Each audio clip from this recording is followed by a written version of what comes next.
Okay, so we'll be talking about communication as our next unit, which is Unit 5.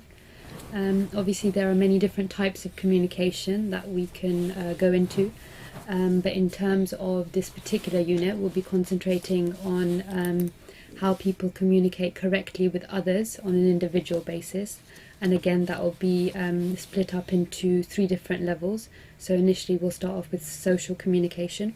Then a step above that is moral communication, which involves ethics, and then spiritual communication, which is obviously a deeper level of communication. So the first one, we've got social communication.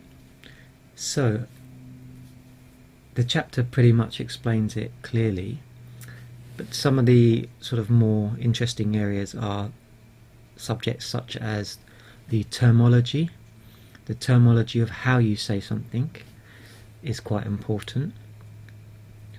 No communication sometimes isn't the best policy, so effective communication can be the best policy. And obviously, like all the other subjects, your sense and your observation will dictate how well you communicate.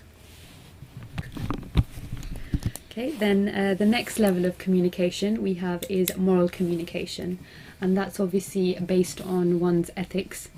We don't live in a society by ourselves, we live in a society with other people, therefore it's important to know how to communicate effectively with others.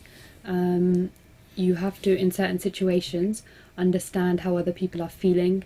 That may be by using your sense and observation in order to understand what the best method of communication is. So we've been taught on a social and basic level on how to communicate verbally or physically. However, going the next step up, using our good ethics, we need to learn how to communicate effectively. So gauge how other people are feeling, maybe by observing their body language, tone of voice, and then using our own effective communication in order to have a positive outcome in a situation that requires good communication. In a social environment, one doesn't really have the luxury of the other person knowing who you are, or loving you or accepting you. So this is why when we're out in society, we tend to be a bit more ethical. We tend to behave ourselves a little bit more because we know we haven't got that buffer to allow others to accept who we are. So we always tend to communicate with reasonably good ethics, but it just means refining that so that, like Ikram said, that we use our sense and our observation to have effective communication. Okay, so moving on to spiritual communication. After one has mastered their social and their moral communication, one has to go a little bit deeper into some other aspects of communication. For example, we have to be personal in life, but we have a choice of whether we are universal in our actions or personal. Personal would be feeling, universal would be healing. So before we can effectively be healers and communicate with love and truth and selflessness, we have to be in touch with what our own feelings are, because our own feelings can also dictate our good communication or our bad communication. So universal and personal become one.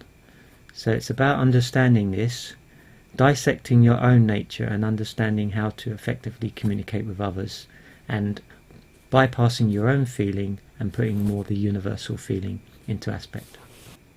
We can then master qualities such as patience, tolerance, calmness, forgiveness. If we can get these attributes right, then automatically everything else will flow. For example, our communication will flow. So sometimes it can be these qualities which hold us back from effective communication.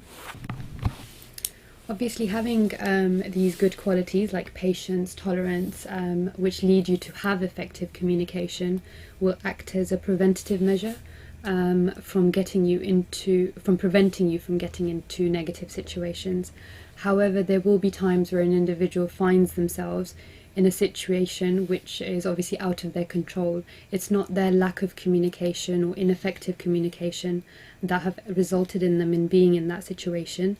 It just universally is so that they happen to be in that situation. In such circumstances, an individual should take a universal perspective, try to gauge whether that person is feeling a certain way due to particular reasons, and try to use effective communication as a solution universally for the other person and for themselves in order to find the most positive solution and outcome.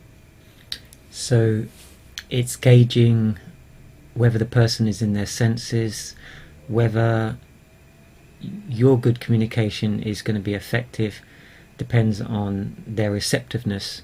So you have to look at the whole situation. There's no point you being sincere, the other person not receptive to that. Doesn't mean that you don't be sincere, it just may mean now is not the right time to communicate with that person. They're not in their senses. It might be just worth walking away, and when the person gets back to their senses and wants to communicate as a human being, then you can engage in a conversation which will hopefully, communicate effective to each other. One sort of final subject on spiritual communication would be recognizing your own patterns in relation to your communications. So sometimes we have a set of characteristics which we don't even realize ourselves, but repeatedly people will bring it to your attention that you always do this or you always do that. So sometimes your own pattern of behaviors will be the reasons why you are effectively or not effectively communicating. So getting in touch with one's own sort of subconscious, or looking at yourself from an outside point of view, so outwardly, inwardly looking at how you're behaving, can be an effective way to learn how you are being portrayed to others. So then you might realize that you talk over somebody, or that you're blunt in your communication, and you don't mean it, but you may be using the wrong terminology in your communication.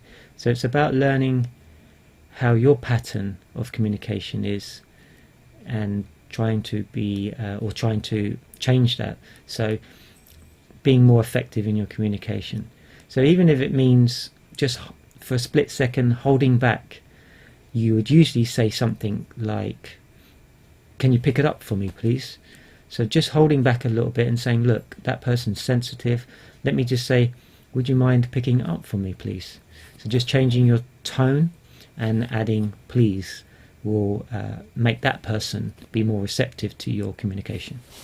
For example, when it comes to people management and moral communication, sometimes there may be situations, for example, if you're someone's manager or employer, you have the authority to tell people what to do, you do this or you do that. However, a manager of people, you can choose to do it with good morals and good ethics. That also makes you a better good communication with good morals and ethics makes you a good manager of people. So the situations that you'll find yourselves in, whether that be at school or work or on a personal level, will kind of flow more positively and more effectively because you've done it with good communication. So that's people management. So consultation, obviously when someone confides in you, you have a moral duty to try and obviously give them the best advice. And that's where the morals come in. The morals are according to the circumstances, the best advice which is universal and has the most positive outcome. So on the spiritual tasks, it talks about task management and encouragement to others. So this is a bit like the selfless service that happens in the Guru Asthans. Community help, charity work, all these are how you're practicing good virtues. So the others, such as relaxation and meditation, is more about you getting in touch with yourself to understand your own inner communication attributes and how they are helping you or not helping you to communicate. So the last part of the tasks are more about tools for yourself. So if you have a blockage or a bottled up anger, then this will come into your communication skills. This will be where you're lacking. So by meditating or by practicing relaxation techniques, you'll be able to dispel those feelings, empty yourself so that you have good communications skills or clear communications. That concludes this chapter, this podcast. Thank you very much.